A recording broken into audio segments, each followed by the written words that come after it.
የፋኖ ኃይሎች 4 ኪሎ ለመግባት የሚቀረን 4 ወር ብቻ ነው የሚል አስደሳችም አስደንጋጭም ቀጠሮ ይዘው እየገሰገሱ ይገኛሉ።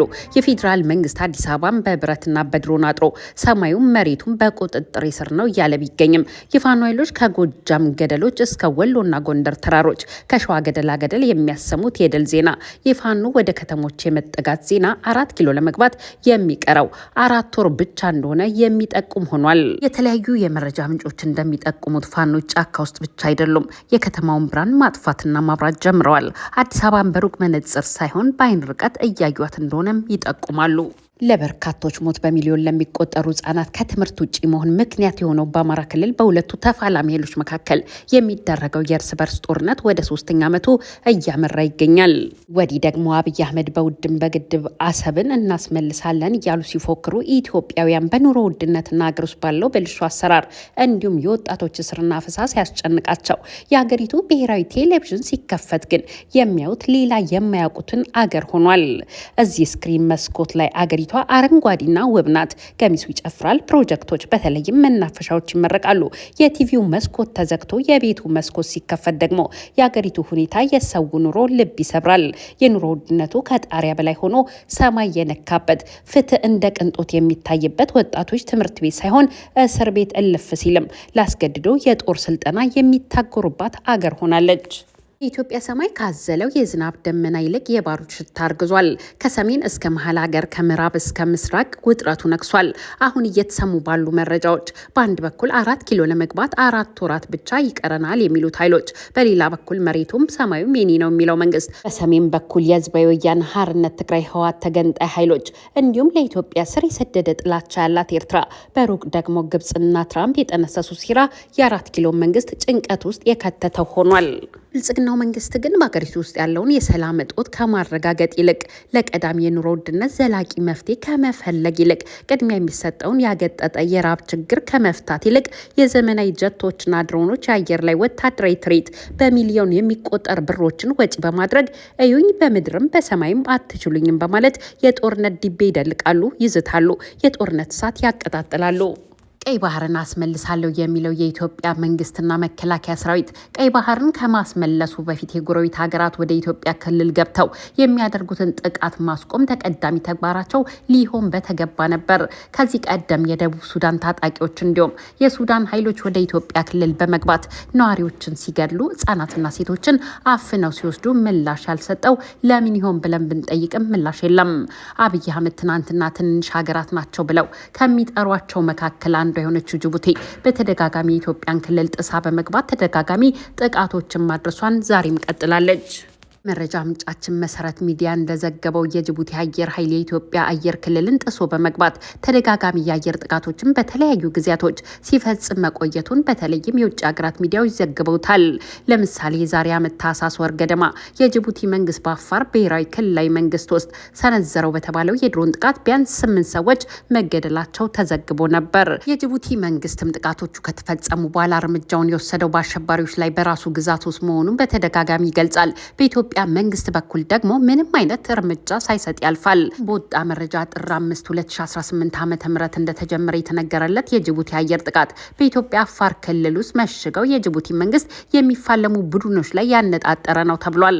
ከኢትዮጵያ ድንበር ወደ 10 ኪሎ ሜትር ገባ ባሉ ቦታዎች ላይ ተደጋጋሚ የድሮን ጥቃቶች ተፈጽመዋል። በተለይም አርዶት በተባለ ቦታ መሽጓል የተባሉ የጅቡቲ ታጣቂዎች ላይ የአየር ድብደባ ተፈጽሟል። በንጹሃን ዜጎች ላይ የሚደርሰውን ተደጋጋሚ ድሮን ጥቃቶች የኢትዮጵያ ሕዝብ እንዲሁም ዓለም አቀፉ ማህበረሰብ እንዲያወግዘው የጠየቁት ነዋሪዎች የኢትዮጵያ መንግስት የጅቡቲ መንግስት በድንበር አካባቢዎች ላይ እያደረሰ ያለውን ተደጋጋሚ ጥቃቶች እንዲያስቆምም ጥሪ አቅርበዋል። አንዳንድ ዜጎች የኢትዮጵያ መንግስት ከሰሞኑ በስፋት ሲያስተዋውቀው የነበረውን የአየር ላይ ትርኢትና ሰማዩ የኛ ነው የሚል መፈክር በማስታወስም ለውጭ ጥላቶች ምላሽ መስጠት እንዳለበትም አመላክተዋል። በኢትዮጵያ በኩል ሌተናል ጀነራል አሰፋ ቸኮል እንዲሁም በጅቡቲ በኩል ኮሎኔል አሊ ሚራ ዝርዝሩ ያልታወቀ ስምምነት መፈረማቸውን የተመላከተ ሲሆን በአጠቃላይ በድንበር አካባቢ ባለው ሁኔታ ዙሪያ መፈረማቸውን በፌስቡክ ገጹ ላይ መከላከያ ሰራዊቱ አሳውቋል። ጅቡቲ የቱርክ ስሪት የሆኑ ባይራክተር 2B2 የተባሉ በርካታ ድሮኖችን ገዝታ በቅርብ ወራት በወታደራዊ ሰልፎች ላይ ለህዝብ ስታሳይ እንደነበረ መረጃዎች ያሳያሉ ሲል መሰረት ሚዲያ ዘግቧል። ቢቢሲ ዛሬ በፊት ገጹ ይዞ በወጣው ሌላኛው መረጃ የፋኖ ኃይሎች በአንድ ድርጅት ስር መሆን ድርድርን ያቀርባል ወይስ ውጊያን ያጠናክራል ሲል የሚጠይቅ ሆኗል። ከ2 ዓመት ለተሻገረ ጊዜ በበርካታ የተለያዩ እዞች ስር ሆነው ከመንግስት ጋር ሲዋጉ የቆዩ የፋኖ ኃይሎች በመጨረሻም ወደ አንድ ድርጅት የመጡ ይመስላል ብሏል። በዘመነ ካሴ የሚመራው የአማራ ፋኖ ብሔራዊ ኃይል አፋብኃ እና በእስክንድር ነጋ የሚመራው የአማራ ፋኖ ህዝባዊ ድርጅት አፋሕድ ራሳቸውን አክስመው አንድ ታጣቂ ድርጅት መፍጠራቸውን ይፋ አድርገዋል።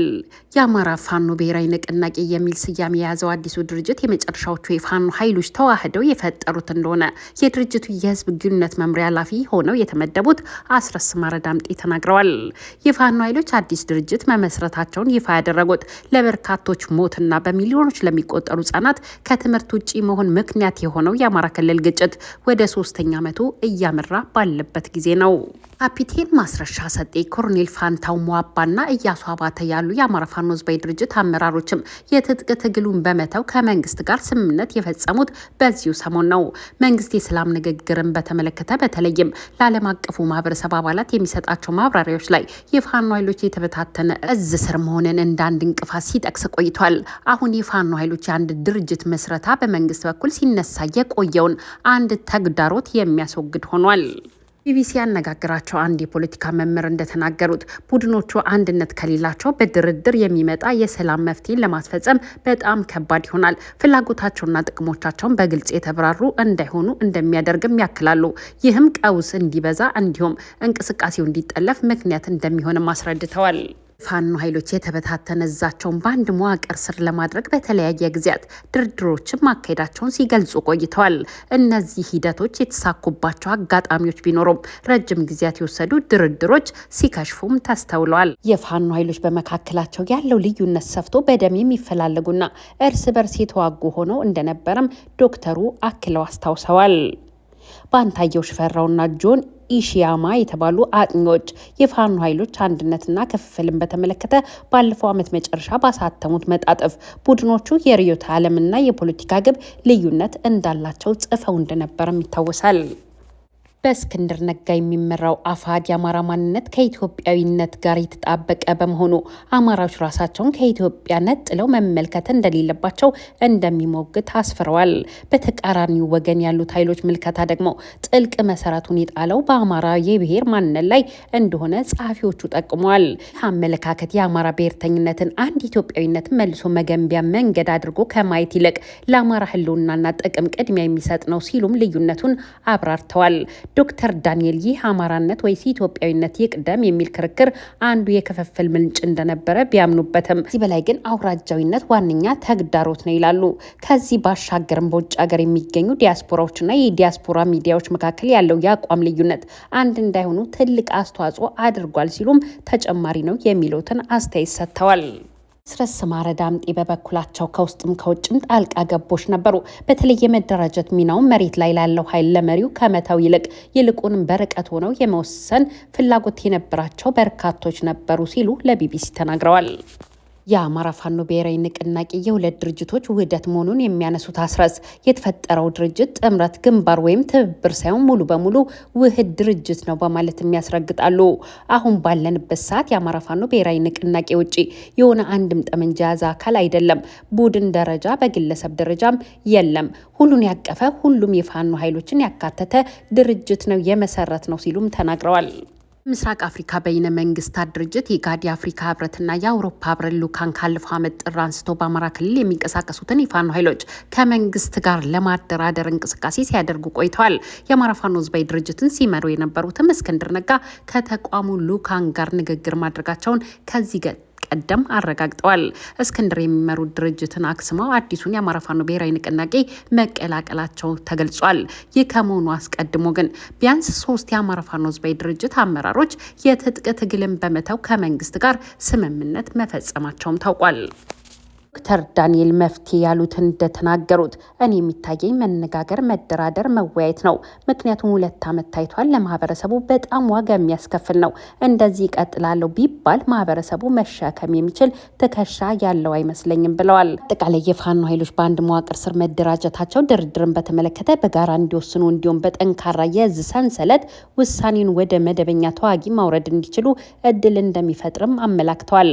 የአማራ ፋኖ ብሔራዊ ንቅናቄ ሰላም ንግግርና ድርድርን በተመለከተ ምን አይነት አቋም እንዳለው የተጠየቁት የህዝብ ግንኙነት መምሪያ ኃላፊው አስረስ በበኩላቸው አንድ ድርጅት የፈጠርነው ለድርድር ብለን አይደለም ለማሸነፍ ነው የሚል ምላሽ ሰጥተዋል። ጉዳዩን በተመለከተም ወደፊት አጠቃላይ ተለዋዋጭ ሁኔታዎችን አይቶ ድርጅቱ የበላይ አመራር ውሳኔ የሚያሳልፍበት ጉዳይ ነው የሚሆነው።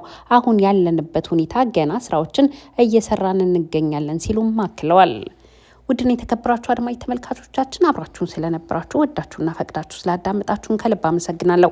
ለቤታችን አዲስ ከሆናችሁ ሰብስክራይብ፣ ላይክ እና ሼር በማድረግ ቤተሰብ እንድትሆኑን በትህትና በመጠየቅ እሰናበታለሁ። ሰላም ለኢትዮጵያ፣ ሰላም ለሰው ልጆች ሁሉ ይሁን። ቸር ያሰማን። ሻሎም